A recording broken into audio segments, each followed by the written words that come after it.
Eu quero fazer uma indicação bem rápida de 3 obras que eu considero necessárias para entender o funcionamento da política brasileira para além dos aspectos meramente institucionais.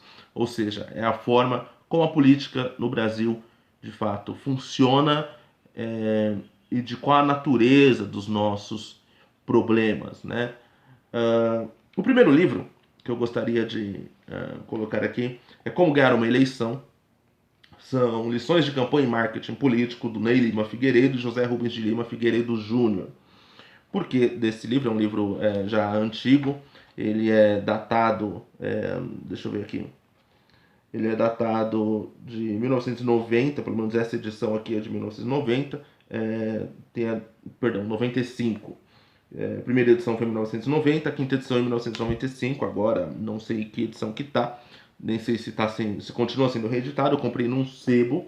E por que esse livro aqui eu considero necessário, essencial para você entender como funciona a política brasileira para além da institucionalidade? Porque trata da eleição de Fernando Collor de Mello, uma eleição para muitos bastante improvável. Eu já falei desse livro aqui em algum vídeo anterior, não me lembro qual, mas lendo essa obra você vai entender bem como funciona a mente do povo brasileiro durante um período eleitoral, quais são as expectativas e por que, na maioria das vezes, nós votamos errado. Então, ler esse livro é ter uma noção das razões, de como funcionam as paixões do nosso povo e por que nós votamos mal, né? Tanto que é um livro de estratégia de campanha, de marketing político, com base em um caso concreto que foi a eleição do Fernando Collor de Mello. Não sei quanto tá, mas procure aí, acho que você vai achar ele por 30, 25 reais, talvez até menos, em um sebo por aí, procure na estante virtual. Um outro livro que eu acho muito importante é do Marlon Reis, um dos ativistas responsáveis pela lei da ficha limpa, ele é juiz de direito, obviamente, juiz federal, e ele compôs esse livro bem rápido, é um livro que dá para você ler em 2 dias, e ele também tem outros livros, enfim, na mesma toada. Por exemplo, aqui O Gigante Acordou também é dele, também é um baita de um livro, fala sobre os atos de 2013, e ele faz uma leitura daquilo ali. Ele é um juiz eleitoral, e ativista pela lei da ficha limpa, como eu já disse. O que acontece com esse livro, Nobre Deputado? Relato chocante de como nasce, cresce e se perpetua um corrupto na política brasileira. O Marlon Reis, ele, mediante contratos ali de confidencialidade, ele se encontrou com políticos tradicionais, né? Para que eles esclarecessem a ele como funciona o esquema, né, para se ganhar uma eleição, quais são as ferramentas, né? Se você pegar aqui os títulos, ele até relata como se deram alguns encontros, por exemplo, um deles na praça de um shopping, um lugar assim que para muitos é bastante improvável que vá se fazer um encontro para se relatar esse tipo de coisa. Porém, se a gente pensar que, bom, o cara quer ficar diluído ali na multidão, não quer ser reconhecido, uma praça de alimentação de um shopping para tratar desse tipo de tema pode não ser um lugar tão improvável assim, né? Então você tem aqui na parte 1, político, um incompreendido, assalto ao orçamento, convênios inconvenientes, licitações viciadas, um assunto privado, agiota, o mal necessário. Parte 2, como converter dinheiro em votos. Todo mundo tem seu preço. O cabo eleitoral, ele decide a eleição. Quem pede, quem manda e quem ameaça, a compra do voto e o mito do voto secreto. Nesse mito do voto secreto, Marlon Reis vai explicar, mediante o que lhe foi passado, que é possível sim saber quantas pessoas votaram em quem em cada zona eleitoral. O que acontece é que você, como você faz isso? Você contrata ali alguém para puxar votos para você, e essa pessoa, geralmente a compra de votos funciona mais ou menos assim. Você paga ela um montante, ela te garante um determinado número de votos, essa outra pessoa, na maioria das vezes, repassa esse dinheiro para os votos que estão comprados e garante ao deputado: olha, eu te garanto 70 votos naquela zona eleitoral. Bateu 70 votos, o cara tá no lucro. Passou de 70 votos, o cara ainda ganha um adicional. Não bateu 70 votos, o cara sabe que não pode confiar nas pessoas. E aí pode rolar ameaças, retaliações diversas, ou, na melhor das hipóteses, o cabo eleitoral perde sua credibilidade com o deputado que o contratou. Então esse livro aqui é um relato, putz, fala de caixa 3, fala de bastante coisa, e é fundamental ler esse livro para entender sobre a nossa política, né? Sobre a nossa realidade política, para além da institucionalidade. Um outro livro que tem um título bastante sugestivo é Os Bens que os Políticos Fazem, do Chico de Góes. Ele é jornalista do Globo e, apesar disso, fez aqui um belíssimo trabalho. Aqui ele traz situações de alguns políticos casca-grossas, né? Alguns do Rio de Janeiro, você tem aqui Aurélio Miguel, Domingos Brazão, Marcelo Nilo, Arthur Lima, Genesias Noronha, Rigo Teles, Wellington Fagundes, meu xará, Messias de Jesus, Donadon e alguns herdeiros que são os filhos da política, né? Por que os bens que os políticos fazem? Porque há várias benfeitorias, há várias benesses que nós acreditamos que são feitas pelos nossos queridos e digníssimos deputados, nossas excelências.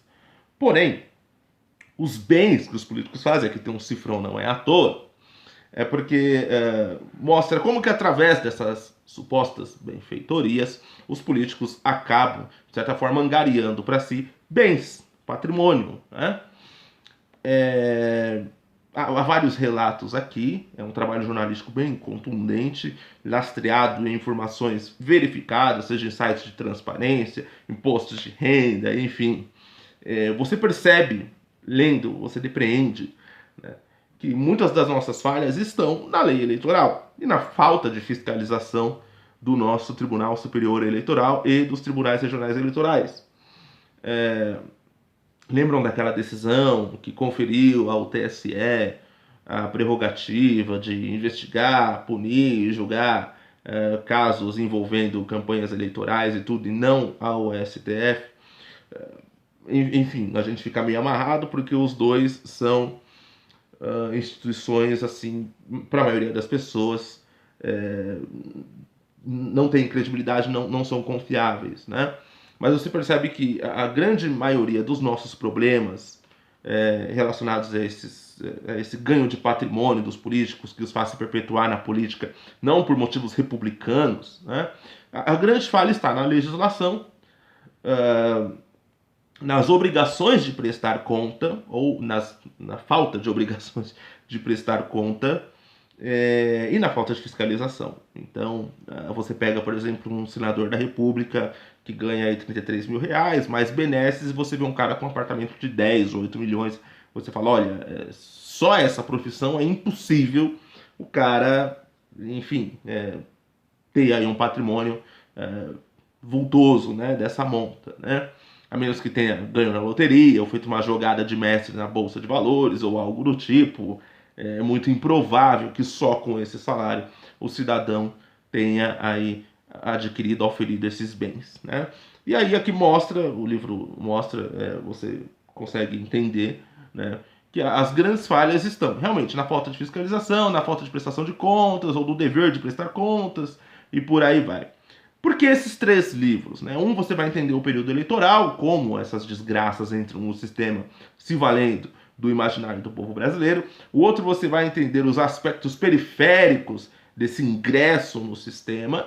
Né? E o outro, você vai entender por que e como eles, enfim, gostam de ficar na máquina pública, se estabelecer ali, e como, estando lá, eles conseguem aumentar o seu patrimônio e acabam se apaixonando pela vida política. É muito importante, é um exercício até sociológico, eu diria, você entender essas coisas, porque vai mudar a sua perspectiva a respeito da nossa classe política, que eu acredito não seja das melhores, né?